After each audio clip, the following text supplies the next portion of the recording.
Today's topic is perfection and feeling perfection.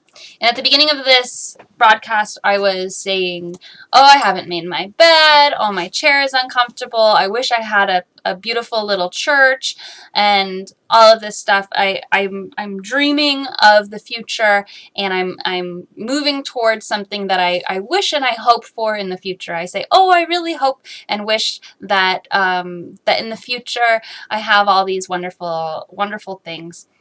And we all have a tendency to do that. We all have a tendency to say, okay, my situation right now isn't perfect and I want to move forward. This is a divine energy of desire. And I've talked about desire quite a lot. And desire is a beautiful, holy infusion of spirit, which causes us to want to move forward in our world and cause progression. Desire is what leads to progression. So when we have the desire to reach for something more and we have the desire to change our lives, that actually is a beautiful, holy, expansive, divine thing. There's nothing wrong with desire. The issue comes from our limited perspective in the larger picture. And this is something that I've even been watching, I've seen lately some of my older videos that I put on YouTube, and you can see my spiritual progression as I've gone along and been posting these things on YouTube and talking about them. I used to be very uncomfortable with the idea of relinquishing my power to the divine. I used to be very uncomfortable with saying all that I am and all that I do is just divine. And I met someone several years ago in the I Am St. Germain Church, and she kind of frantically told me, she was like, well, none of it is me. Like, this is all just the divine coming through me. And I just thought, wow, she's like really humble. Like, obviously, like, I was like, I'm not going to let the divine take credit for like all the work I'm doing on this planet, And I had this ego-based attachment to my worth and my work and my process and what I perceived as control over my life. And for me, this is a big lesson. I don't know if you're the same, but I felt as though I could create the life that I wanted through focused effort. And in many ways, that's true. And in many ways, it's not true. Because we are crafting the divine. We are vehicles for the divine. And if we are out of alignment with divinity and with the path that we're meant to take, we will not be able to manifest it. You simply cannot manifest something that is not meant for you. And this is the hardest lesson I had to learn. Kate says, God's bitch. Exactly. You have to step aside and let the divine work. And the only way that I learned this lesson personally is through having things that I wanted and that I thought were right for me ripped away from me time and time and time again. I kept clinging to things and I said, no, okay, this time it's going to work. I'm going to follow this path and I'm going to get to this place and it's going to be perfect and I'm going to be there and I'm going to have success in the way that I want to have success. And time and time and time again, in the last 7 years of my life, of my spiritual growth, I have had things that I attached to ripped away from me because they were not for me. They were not mine. They were not in alignment with my path, with my highest good. So this idea of being in alignment with what is divine is such an intense surrender. And we talk about this all the time in Unicult. It's the surrender to the divine. It's the surrender to what is supposed to happen in our lives. And it's a surrender to the ego surrender of not actually knowing what's best. How do you know if it's for you? We can't know everything. A lot of times we can be wrong. But the idea is that you start by listening to your heart. And what your heart wants is often overlaid with what we believe is correct. If you are going to plan your life, you're in high school and you're going to plan your life, you think, well, I think I want to be a doctor. And you think, I want to help people. And so you start on the path to being a doctor, but you hate it. Like, you hate every step of the way. And you're like, okay, maybe that's not correct. But what you got was a seed. Like, I want to help people. That seed is the real truth. And you have the real truth as a seed inside you. And then as a human, we do our best to interpret what that is, but it's overlaid on top of societal expectation, parental expectation, and fear of and pre-existing conceptions of success. So we try to take this divine energy of our heart and we try to channel it into these limited boxes. We say, okay, well, I know that I want to be in love, and so I'm going to get married and be monogamous and have a kid and follow this path, and then that's going to give me happiness. And it's like for a lot of people, that doesn't work out. That doesn't mean that the truth of your heart wasn't real, which is that you want to be in love or that you love somebody. But when you push yourself into a box that's been pre-constructed for you, oftentimes it's not in alignment with your truest benefit, with your truest heart, with your truest spirit, with your truest growth. This surrender leads us to a lot of wisdom and a lot of humility, because we get our asses handed to us time and time again if we try to attach or we try to translate things in a way that are for a type of success that is not meant for us. For me, my example is that I have been obviously leading Unicult, and I've had this vision of Unicult being this global religion, and I've had this vision of me being a pop star and a religious leader, and I've had this vision of, being rich enough to afford property to provide a commune for all of us. And not that those things aren't true, but they might be down the road. They might take a little bit longer than I think, and they might actually look different than I think. There's a chance that I'm meant to just be sort of an underground religious leader for my life, and then in the future, after I die, Unicult blows up and I'm super famous, So I might be tapping into the truth of it, but the way that it looks might be different. And the realization of the fact that is divine, that is the most powerful reality. When I take a big step back, and I take a huge step back, and I look at my life and, my work on this planet from, eternal space, and I see if I succeed in what I'm doing, but I don't get to be present for the rewards of it, but that's the only way that I make the biggest impact on this planet, then I have to say, wow, that was the best possible thing, because I'm here to make a difference. I'm not here to feel the, physical rewards of having made that difference. I'm not. I would love to feel the physical rewards of having made that difference, but I'm here to make the difference. So I have to trust that everything is divine, and that every moment is perfect. And that's what we're going to get to, is that every single moment is perfect. We have two different ways we can look at every single situation. Every single situation is either you're a victim or let me think. You can either take the path of feeling negative or positive about anything. Everything can be interpreted in a way of feeling disempowered or empowered, or like a victim or empowered, or you can take the path of feeling like you're being screwed over or like you're being helped. And you might look at it and say, Unicole, I just lost $10,000 in the stock market and I haven't gotten my Trump check and I don't know how I'm going to pay rent. And you might say, I don't see how that is empowering to anybody. That's obviously a negative thing. But when you look at it from the largest perspective and you see, I don't want to try to convince you to look at something in a positive way. It's up to you to do that.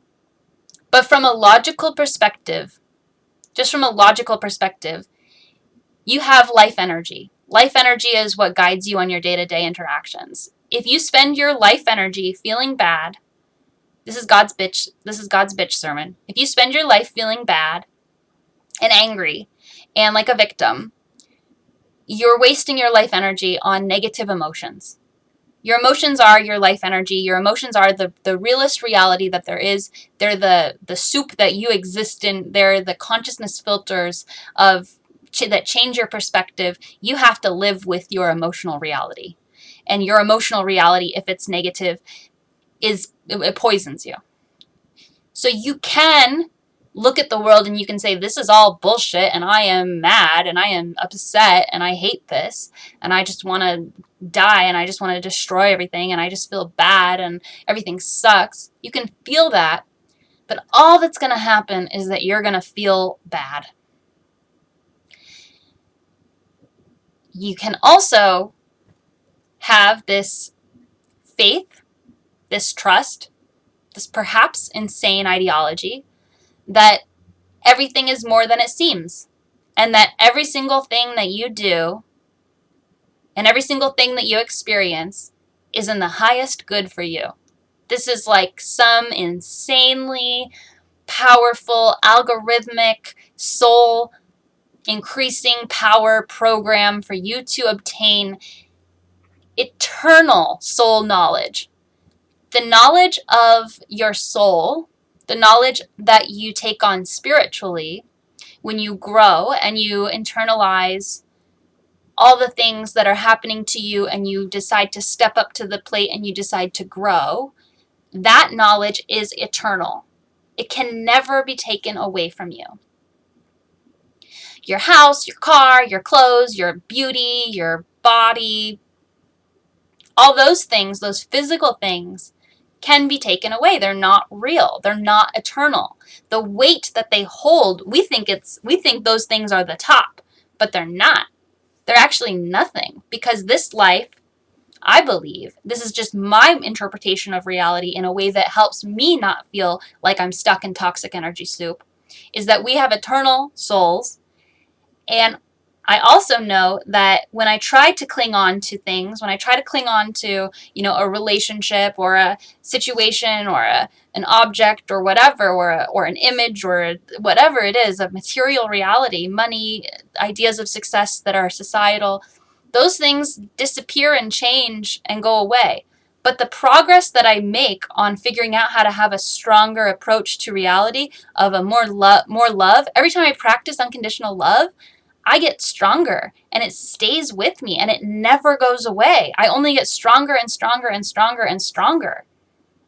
So unconditional love, spiritual growth, these things are eternal. And when we tune into them, we can see that this spiritual reality is real, and we can see that maybe we should relinquish our control. Maybe we should relinquish our attachment to this world. And maybe we should trust that our hearts will lead us to the right place, and that every single thing is divine. I am at the point currently, and I'm not necessarily encouraging you to do this. I'm encouraging you to think about what your life would be like if you did this. I'm at the point where my traumatic childhood, my life growing up with an eating disorder, my, I can list off my traumas, my depression, my anxiety, my inability to communicate clearly, the pain that I have, the acute pain that I have about the world, my empathetic nature, the fact that I'm a starseed, my just having been raised as a female, being perceived as such, and having my gender identity erased my whole life, and being raped, and trying to kill myself, and being, just treated like shit by the police and by the institutions, being hospitalized, being drugged, being medicated, attaching to relationships, having them torn away from me. All these things, I'm at the point where I can literally say those were all in my highest benefit. Those things all served me. And I'm not saying you have, like I said, I'm not saying you have to be to that point. I'm not saying that maybe is your path, but I'm telling you that perspective has taken me a while to get to, and it benefits me immensely. I'm now at a point where every day I wake up in total peace. I just wake up in peace. And I don't have resentment, and I don't have anger, and I've healed things with people who have hurt me, and I've moved on. And those things will always be a part of me, and I'll always carry them, and there's still an aspect of myself inside which I respect the fact that it was hurt. It was so hurt by all these things, but and it had a right to be hurt, and I protect that part of myself so much, and I don't shove it away. Their hurt is justified, but I also see how much I've learned and how much I've grown from those experiences, and how they have helped me rise into my highest self and my highest way of being. So going back to the idea that, if you have ambition, if you don't have ambition, someone said, I don't have any ambitions, that's fine too. Just tune into your heart and live each day as you feel you should, and work on your internal state. You don't really need worldly ambitions. You should have emotional ambitions. How can you harmonize your internal state in every single moment? I think my point of spiritual awakening, when I knew that I had done it, was when someone was screaming at me and I had perfect love in my heart and they were threatening to kill me, and I just saw it from the highest, and I wasn't scared and I wasn't hurt, and I just had love for them, and I just wanted the situation to be resolved so that we could move into the peace that was in my heart, and I was able to maintain internal harmony during that moment. And that for me was a huge thing, because somebody looks at me funny and I start having an anxiety attack for most of my life. You can have spiritual ambitions of having internal harmony, of having unconditional love, of navigating your emotional state, and that process is not just ignoring your negative realities. I'm not saying put yourself in danger. Obviously, I had unconditional love for myself, and I wanted to keep myself safe as well in that moment, but I pretty much saw my safety and their safety as linked in that moment. So that, I think, is unconditional love, and I think we can rise into that state. That can be your ambition. That can be your goal. If you do have worldly ambitions and you're not sure if they're right because we've been so freaking brainwashed on this planet, for me, I still have these worldly ambitions of having a little white church that's, a little, movie studio, and having uni acres and changing the world, and being, regarded as someone who has a lot of answers in a very large scale way, being a spiritual celebrity, changing the idea of what celebrity means on this planet, and helping everyone understand that they are all spiritual leaders through the power of celebrity. Is such a fun video game, this planet. We get to step into the role of, that which has been toxic and heal it, and that's what I want to do.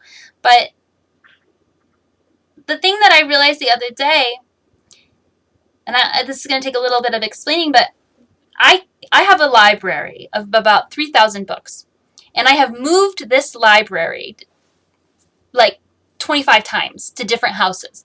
Boxes and boxes. It takes up a half a moving truck. I'm hauling boxes. I have boxes of fabrics, boxes of yarn. I have boxes of paints. I have boxes of paintbrushes.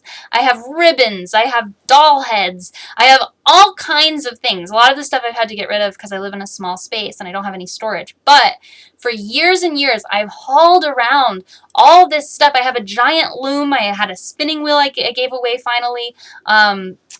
All these things that I was holding on to because I was like, this is for Uni Acres. Like when we have Uni Acres, we will have an entire room for painting. We will have an entire room full of musical instruments. We will have an entire room full of yarn, knitting needles and weaving machines. And we'll have an entire room of a library that just is so expansive. It's going to be amazing. It's going to be beautiful. And I just had this vision, and it's like, I have lived with all this stuff, like hoarded for this inevitable future. And it's been like 10 years now that I've been like hoarding all this stuff. And I kind of looked around the other day, and I was like, I always complain. I'm always like, oh, I don't have enough space in my house. Like, I have all this stuff. And I looked around the other day and I saw the piles of yarn, and I saw all the books, and I saw all the paints, and I saw the electronic equipment, electronics, components and soldering irons and stuff. And I was like, oh, I live in Uni Acres. I've been living in Uni Acres this whole time.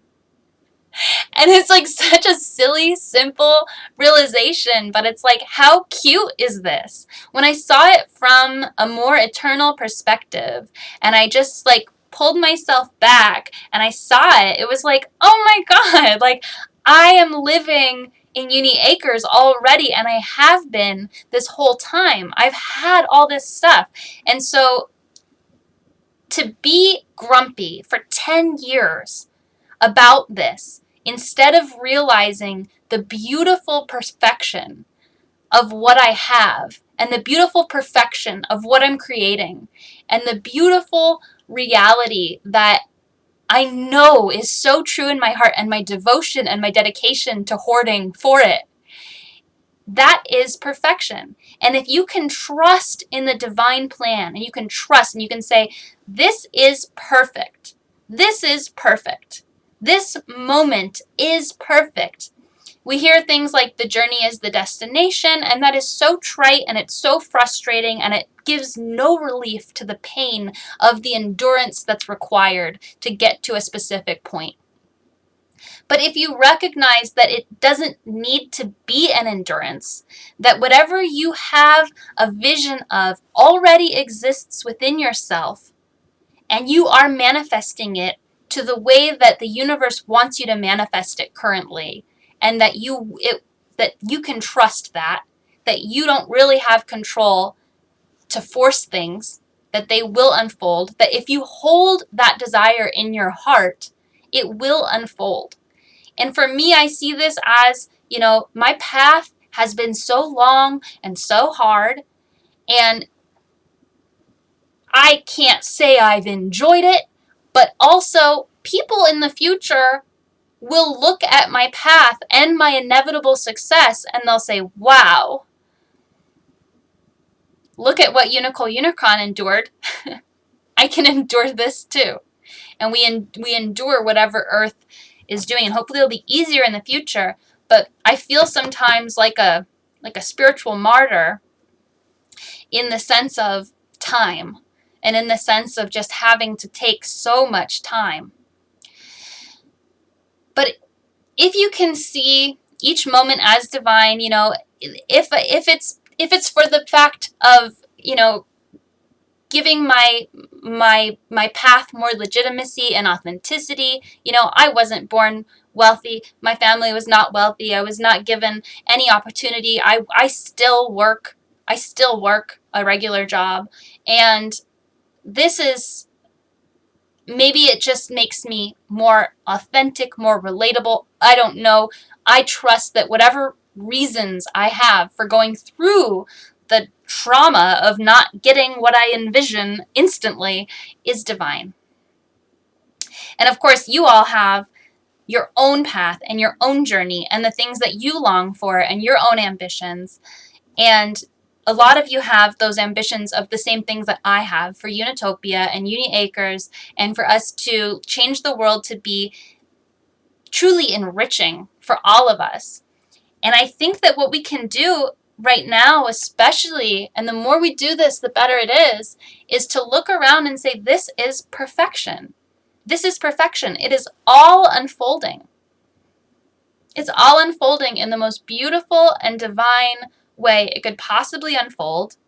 And we can trust that as we align ourselves with what we really want, what our true hearts are, then we can see the path unfolding before us. And what do we have right now? We have a total transformation of a potential total transformation of society because of the global situation, because of COVID-19, because of quarantine. And we have the potential to see UBI, universal basic income. We have the potential to see less pollution. We have the potential to see the transition to solar. Solar costs have plummeted at the same time as oil is gone negative. They can't even, there's this video, they can't even pay. The oil tankers from Saudi Arabia came and they're all sitting at the coast. Hundreds of oil tankers are sitting, waiting to unload their oil, and no one is buying it. So the cost to run an oil tanker is like something like $25,000 a day, and they're just hemorrhaging money waiting to sell their oil. They're just losing money. That's how oil got to be negative. Nobody's buying it because nobody's driving. So that is mind-blowing to witness. And we have UFO videos coming out. These are things that are transforming our reality every single day. This is the singularity. Every day it's a little bit more intense, and it's just going to double and double and double until we have a new reality. They're trying so hard to manipulate. One thing I do want to mention, just because I think we should all know, is that the rallies to go back to work are all being organized and orchestrated by billionaires.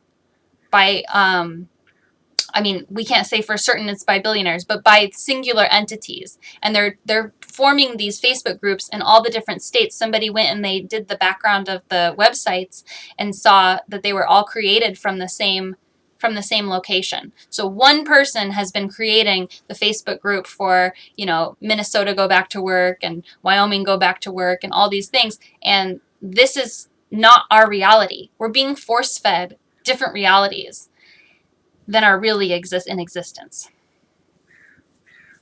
So I just want you to think for yourself, dream up the world that you want to see, and take time every day. If you start to feel frustrated or you start to feel like annoyed with whatever you're going through, just look around and say, this is perfection. For me, I'm in a place right now where I would have just been so envious of in the past. If my past self saw myself right now, I would say, oh my God, you have it all. You have it all, Unicole. And then I'm like, oh, I don't know. I just don't have this. Have you ever talked to a really rich person and you said, you know what, you're rich.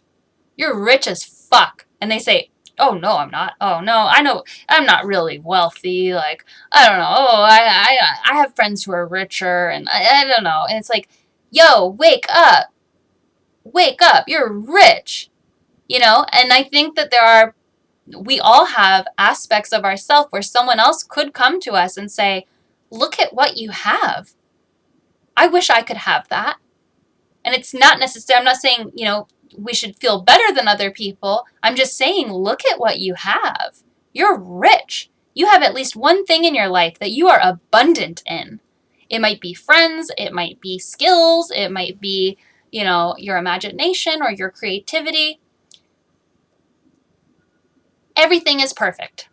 And practice that. I'm not saying don't protect yourself. I'm not saying enter into toxic situations. I'm not saying tolerate bullshit. I'm saying the bullshit is part of the progress. The toxicity is part of recognizing it and healing it, or leaving toxic situations. Learning how to protect yourself is part of the divine. Everything is perfect. That doesn't mean don't have agency. That doesn't mean don't go after things you want to go after. It just means as you do that, the suffering and the pain doesn't need to exist. We can have the initial painful reaction, but then we can take a step back and say, wow, I'm going to get out of this situation. I'm going to change things, and I'm going to be grateful for the whole journey. Please join us for Uni Brunch. The link is below. And it'll get started in just a minute.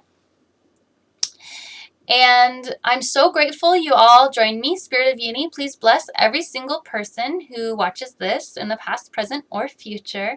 Please bless all the Unicult members. Someone says, some people are so poor, all they have is money, by Bob Marley. It's true. It's true.